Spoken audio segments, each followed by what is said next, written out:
Sir आज मतदान है कर्णपुर के अंदर, क्या कुछ उम्मीद है? कर्णपुर में हम जीतेंगे, पूरी उम्मीद है हम लोगों को। हालांकि इन्होंने जो जिस प्रकार से मंत्री बनाया उनको, ये मैं समझता हूँ किसी भी दृष्टिकोण से उचित नहीं कहा जा सकता। कानून क्या कहता है क्या नहीं कहता है। आप मॉडल कोड ऑफ कंडक्ट लगाते हो, एक मंत्री को आप डाक बंगलों में सेक्रेटरी में ठहरने के लिए भी अलाउ नहीं करते हैं, गाड़ी अलाउ नहीं करते हैं। कोड ऑफ कंडक्ट लागू होते ही सब विड्रॉ हो जाता मंत्री से भी, और आप उस व्यक्ति को एक जो उम्मीदवार है वो सीधा मंत्री पद की शपथ दिलाते हो। ये नैतिकता की मैं समझता हूँ दृष्टिकोण उचित नहीं कहा जा सकता। पब्लिक का इम्प्रेस कर रहे हो कि आपके उम्मीदवार को मंत्री पहले ही बना दिया है, तो ये बहुत उचित काम नहीं कहा, मतलब बहुत ही अनुचित काम इन्होंने किया है, ये मैं कह सकता हूँ। हो सकता है कि इसके कारण भी हमें और अधिक वोट मिलेंगे, हम ज्यादा कंफर्टेबल होंगे, मैं उम्मीद करता हूँ। वैसे हमारी जो स्कीमें हैं, हमारी योजनाएं हैं, चुनाव तो हम लोग कामयाब नहीं हो पाए, कई कारण हो गए, ध्रुवीकरण कर दिए चुनाव को भी। मोदी जी ने, अमित शाह जी ने, 5 मुख्यमंत्रियों ने कन्हैया लाल को 5 लाख रुपए दिए, 50 लाख दे दिए हैं मुसलमान को। इससे बड़ा झूठ तो मैं समझता हूँ इस साल का 2023 का कोई हो नहीं सकता। आप बड़े बड़े नेता के झूठ बोलने लग जाएंगे चुनाव जीतने के लिए, फिर देश में क्या होगा? तो ये तमाम बातें आपके सामने हैं। फिर भी हमने अपनी हार को विद ह्यूमिलिटी स्वीकार किया है।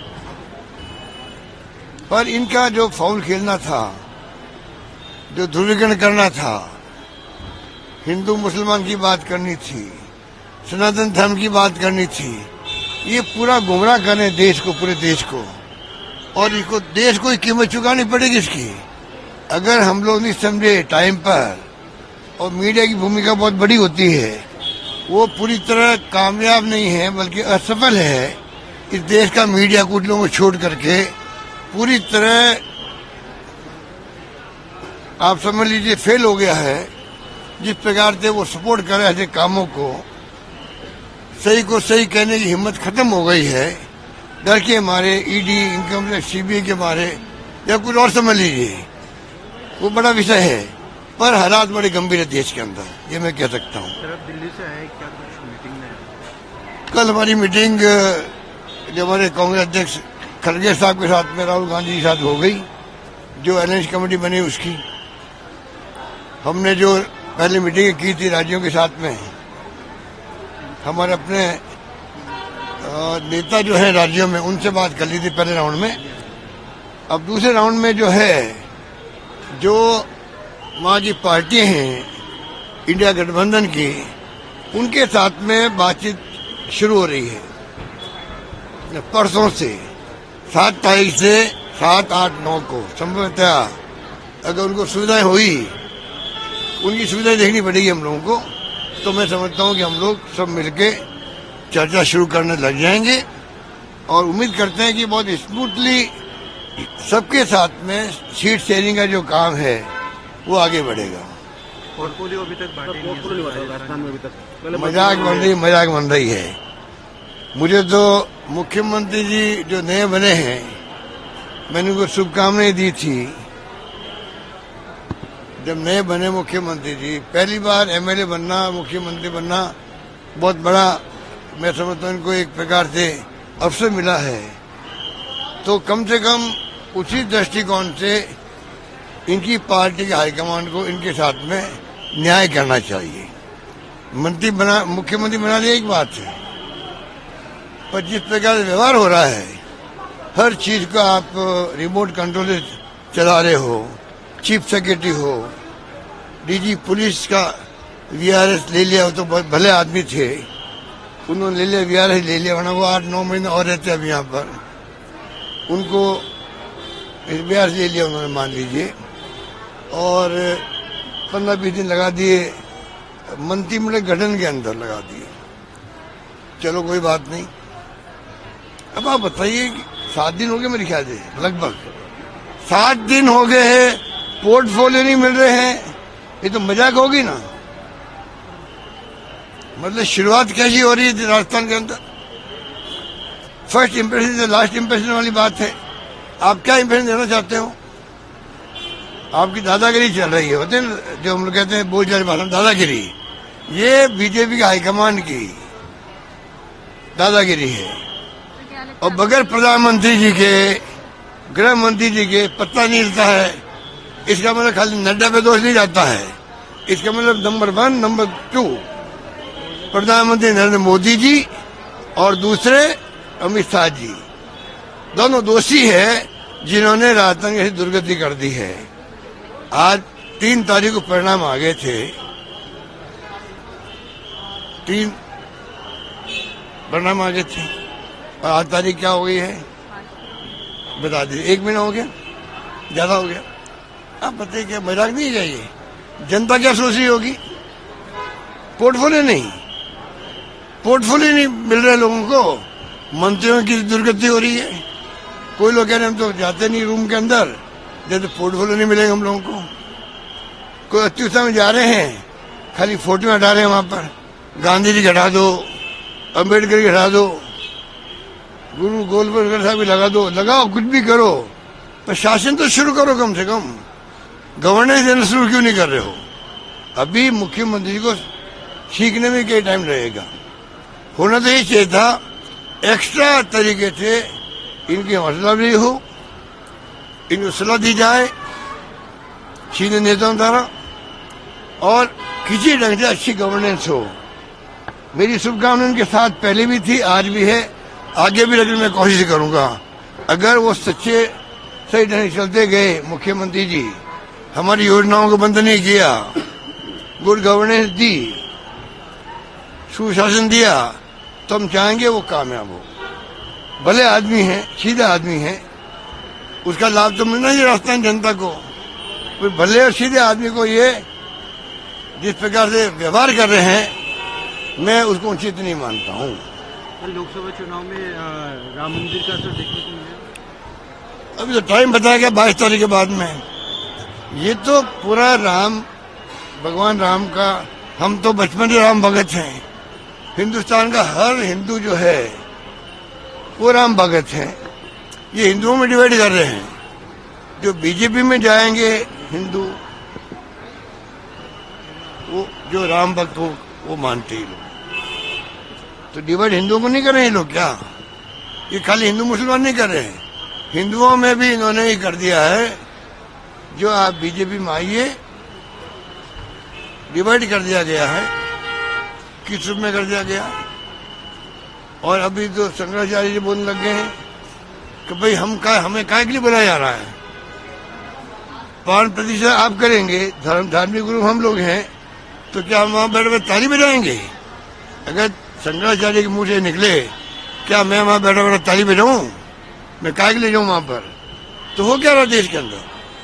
राष्ट्रपति जी को बुला नहीं रहे हो, वो आदिवासी महिला है। ये मौका था मोदी जी के लिए। मैं बात विशेष मोदी जी की कर रहा हूं, जो ओबीसी के हैं। ओबीसी वालों को गर्व हुआ होगा जब प्रधानमंत्री बने तब। एक प्रधानमंत्री हमारे ओबीसी की श्रेणी का बन गया, प्रधानमंत्री बन गया है। तो ओबीसी का खुद का मान सम्मान बढ़ता अगर ये उस ढंग से फैसले करते तो। पर देश को झोंक दिया इन्होंने, तनाव में, डर के माहौल के अंदर, हिंसा में, ईडी, इनकम टैक्स, सीबीआई के अंदर। मैं पूछना चाहूंगा, उनके लिए सुनहरा मौका था। ये छुआछूत का कलंक है देश के अंदर, मानवता में कलंक है छुआछूत का, और हिंदुओं में ज्यादा है। ये मौका था राम मंदिर का, वहां प्राण प्रतिष्ठा करवाते ये दलितों से भी, आदिवासियों से भी, ओबीसी से भी, सभी धर्मों के लोगों से, और शंकराचार्यों को आगे रखते। राष्ट्रपति जी आती वहां पर, मुर्मू जी, पूर्व राष्ट्रपति कोविंद साहब भी दलित वर्ग के हैं, उनको बुला लेते जिन्होंने आंदोलन शुरू किए थे, अडवाणी साहब को, जोशी साहब को।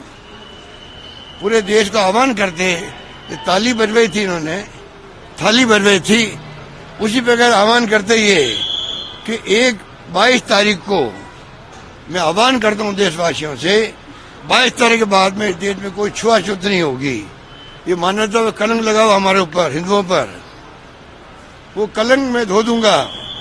22 तारीख के बाद में इस देश में कहीं पे भी छुआछूत होना समाप्त हो जाएगा। तो मैं समझता हूं मोदी जी का ऑरा बढ़ जाता, मान सम्मान बढ़ जाता सभी जातियों में, धर्मों के अंदर, देश के अंदर, चाहे उनको कोई पसंद करे या नहीं करे, तब भी उनके इस एक्शन को सब लाइक करते। मैं भी लाइक करता, और ज्यादा लोग मोदी भक्त बन जाते। पर आप बताइए, ये इतना बड़ा अवसर था, वो चुका रहे हो आप लोग। आप जाके प्राण प्रतिष्ठा करो अकेले। क्या हो रहा देश के अंदर? चाहे वो लोकतंत्र हो, हत्या हो रही है, संविधान की दर्जा उड़ रही है, दुरुपयोग हो रहा, जुडिशियल में दबाव में है देश के अंदर। और बाकी आप देखिए लो, ईडी, इनकम टैक्स, सीबीआई घरों में पहुंचती नहीं पहुंचती है, मीडिया इतला हो जाती है कि छापे पड़ रहे हैं। अब बताइए, आप मेरे घर पे छापा डाल दिया और छापा पड़ा ही नहीं, पूरा मीडिया आप लोग पहुंच गए वहां पर। कैसे पहुंच गए आप लोग? किसने आपको इतला की? मैंने पता किया तो क्या था, हमें तो हमारे सूत्रों ने कहा, ईडी वालों ने ही, कि वहां हम छापा डाल रहे हैं। अब बताइए आप लोग, क्या हो रहा देश के अंदर? आजादी के आंदोलन में फ्रीडम फाइटर की तरह वकीलों ने भी और मीडिया की बहुत बड़ी भूमिका थी। वो भूमिका कहीं नजर आ नहीं रही है। सब जो है, हिटलर के जमाने के अंदर जर्मनी के अंदर भी माहौल बन गया था, धर्म के नाम पर था खतरनाक। कब युद्ध हम शुरू करेंगे?